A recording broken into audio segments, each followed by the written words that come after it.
Tuhan bersamamu. dan bersama rohmu. Inilah Injil suci menurut Matius. Dimuliakanlah Tuhan.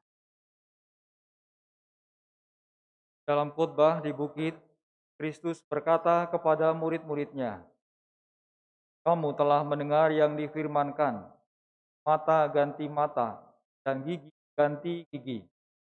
Tapi aku berkata kepadamu, janganlah kamu melawan orang yang berbuat jahat kepadamu, melainkan siapapun yang menampar pipi kananmu, berilah pula kepadanya pipi kirimu. Bila orang hendak mengadukan engkau karena mengingini jubahmu, serahkanlah juga pakaianmu.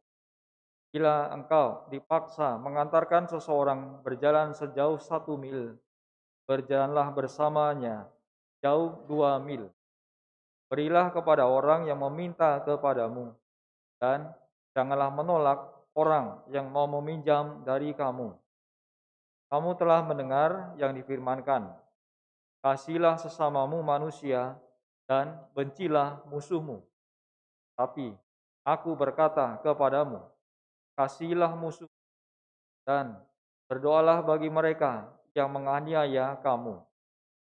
Karena dengan demikian kamu menjadi anak-anak Bapamu yang di surga, yang menerbitkan matahari bagi orang yang jahat dan orang yang baik, yang menurunkan hujan bagi orang yang benar dan bagi orang yang tidak benar. Apabila kamu mengasihi orang yang mengasihi kamu, apakah upahmu? Bukankah pemungut cukai juga berbuat demikian? Apabila kamu hanya memberi salam kepada saudara-saudaramu saja, apakah lebihnya daripada perbuatan orang lain? Bukankah bangsa-bangsa yang tak mengenal Allah pun berbuat demikian? Karena itu, haruslah kamu sempurna, sama seperti Bapamu yang di surga adalah sempurna.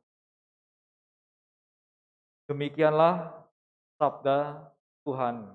Terpujilah Kristus. Saudari-saudara, anak terkasih, kita akan mendengarkan surat Gembala Prapaskah dan kita simak bersama pesan dari Bapak Uskup.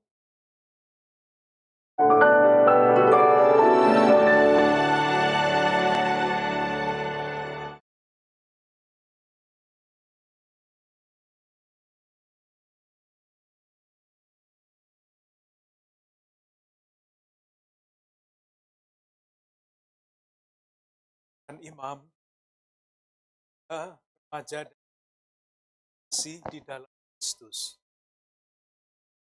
Dari Rabu Abu 22 Februari 2023 datang, kita akan memasuki masa Prapaskah. Masa Prapaskah adalah masa khusus. Agung seluruh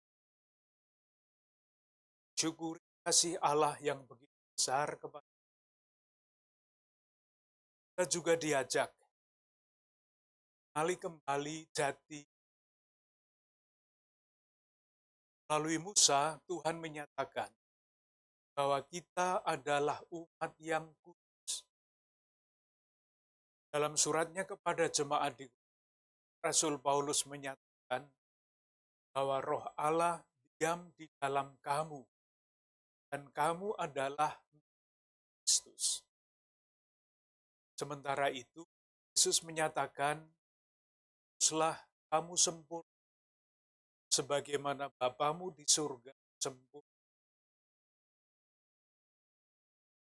Gereja mengajarkan bahwa jati diri seperti itu sama dan panggilan kesempurnaan kasih, kesempurnaan kesucian, dan kesempurnaan hidup Kristiani. Panggilan ini dijelaskan secara panjang lebar Fransiskus dalam anjuran apostolik yang berjudul Sukacita dan Bergembiralah, panggilan menuju kesucian dalam dunia sekarang. Saya kutip kata beliau, kita sering tergoda bahwa kesucian hanya diperlukan mereka yang dapat menarik diri dari urusan sehari-hari dan menyediakan banyak waktu dan kita dipanggil untuk menjadi suci dan menghayati hidup kita dengan kasih dan dengan memberikan kesaksian dalam segala hal yang kita lakukan, manapun kita berada. Apakah Anda terpanggil jalani hidup suci dan menghayati komitmen Anda dengan apakah Anda menikah?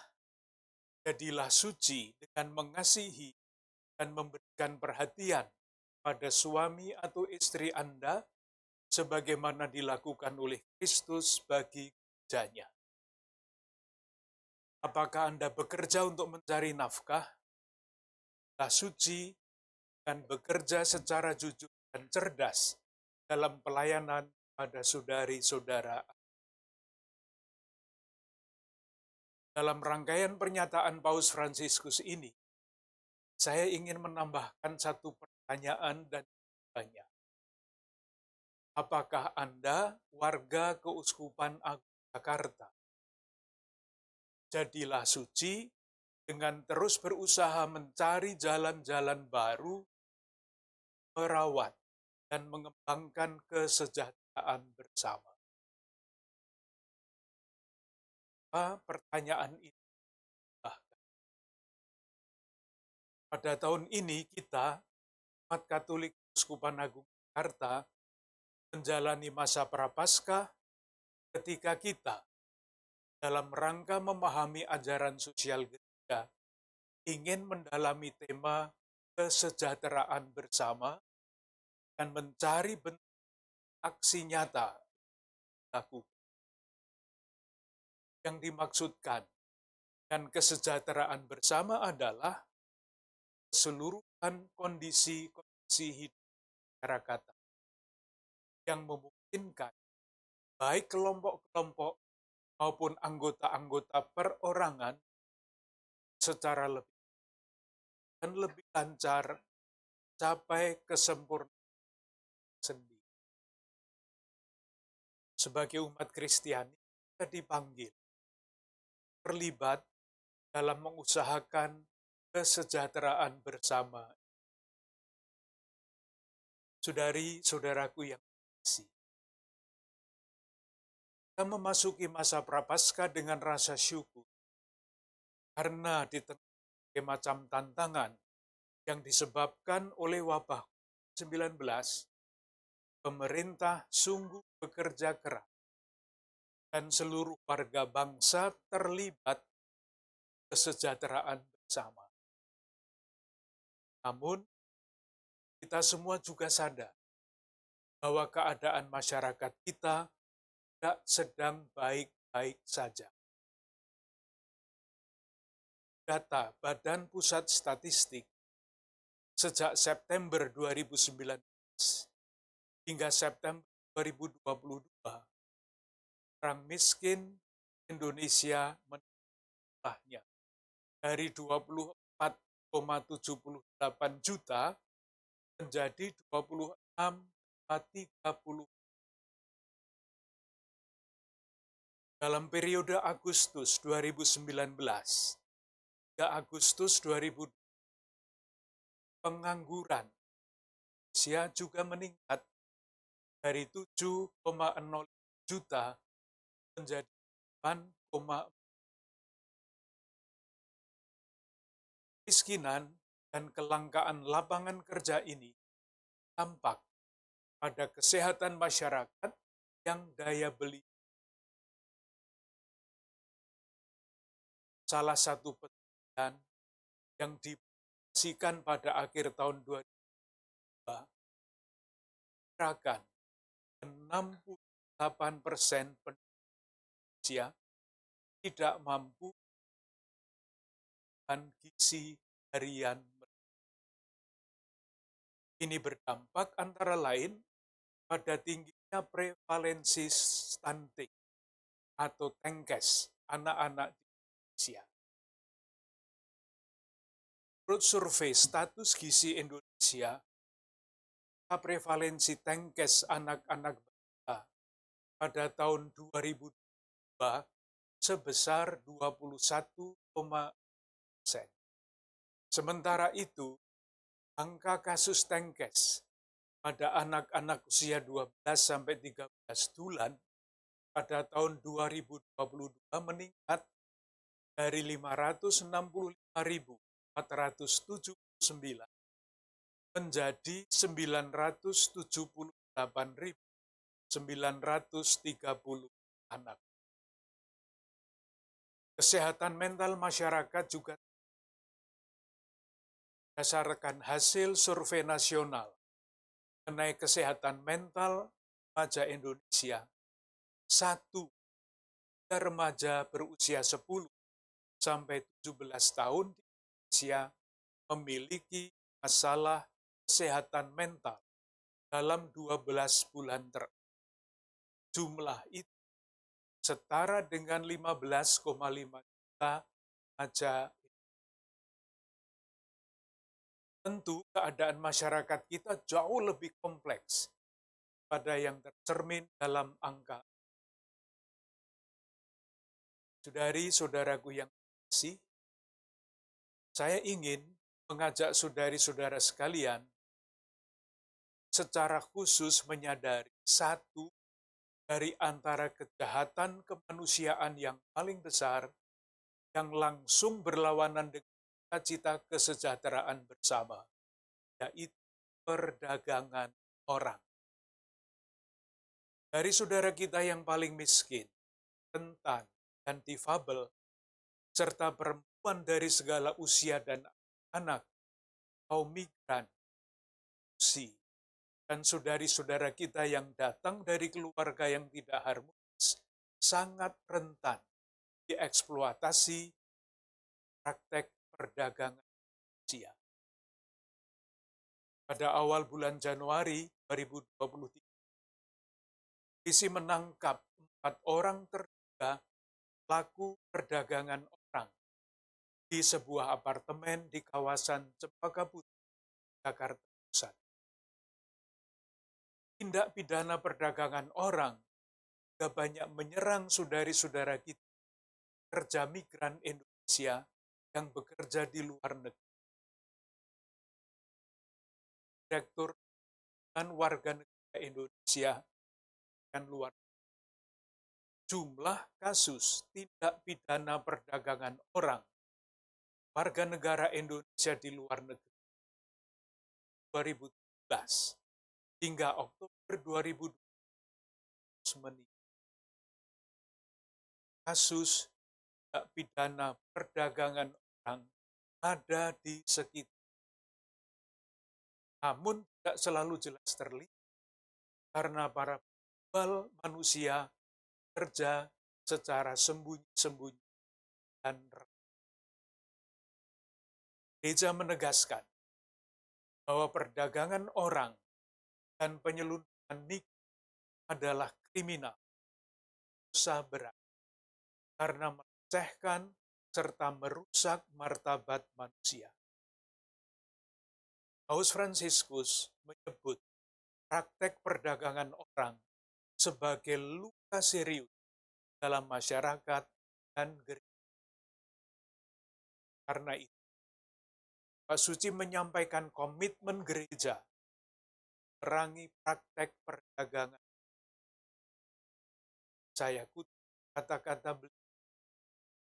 Gereja Katolik ingin terlibat dalam memerangi kejahatan perdagangan.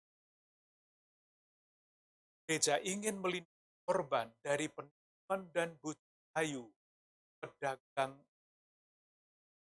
Gereja ingin menemukan mereka dan membebaskan mereka ketika mereka disekap dan direndahkan sebagai.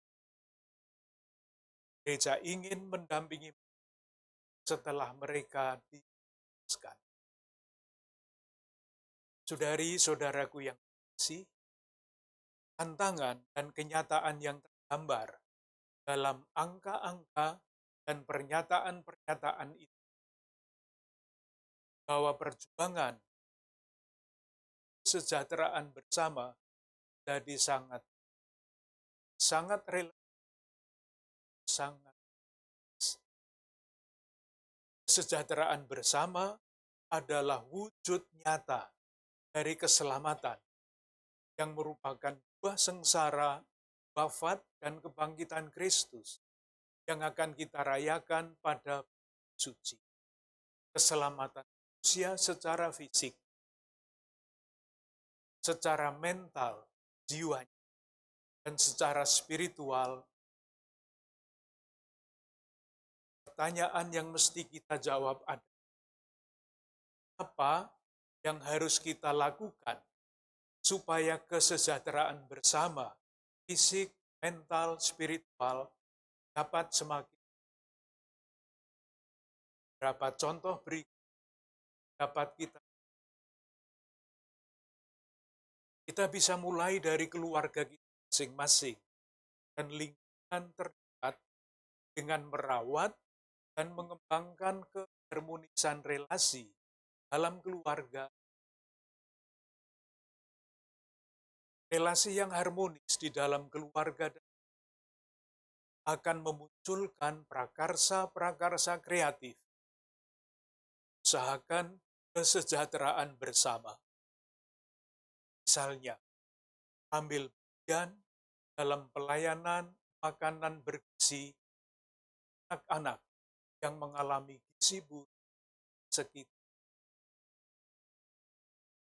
Kita juga dapat membantu saudari-saudara kita yang masih berjuang dapat dasar mereka dengan memberikan akses jaminan sosial, bantuan karitatif, dasar, pangan, sandang, papan, kesehatan. Saudari-saudara kita yang mengalami gangguan kesehatan fisik, mental, dan spiritual menjadi sangat rentan terhadap berbagai eksploitasi. Perlu aksi kreatif, bantu. Misalnya, dengan menyediakan layanan konseling, mengadakan sapaan pada saudari-saudara kita yang mengalami kesepian. Ekonomi biasanya menjadi penyebab orang terperangkap dan perdagangan. Upaya-upaya konkret dapat dilakukan. Bantu saudari-saudara kita. Misalnya, dapatkan pekerjaan formal atau bantu saudari-saudara kita dalam usaha mikro, kecil, dan beri bantuan teknis keterampilan, permodalan, dan pemasaran. Ciptakan lapangan kerja baru, serta penyadaran dan sosialisasi tentang bahaya perdagangan orang dalam keluarga kita dan lingkungan sekitar. Bersama dengan para imam, diakon, semua pelayan umat, saya ingin mengucapkan terima kasih pada para ibu, bapak, suster, bruder, frater, kaum muda, remaja, dan semua yang dengan beraneka cara terlibat dalam karya perusahaan keuskupan. Kita berharap melalui berbagai prakarsa yang kita jalankan, khususnya selama masa Prapaskah, sekecil dan sesederhana apapun, kita terus dapat berkontribusi wujud kesejahteraan bersama yang adalah wujud nyata keselamatan. Salam dan berkat Tuhan untuk semua, keluarga-keluarga Anda, Maria dan Bapak Yusuf.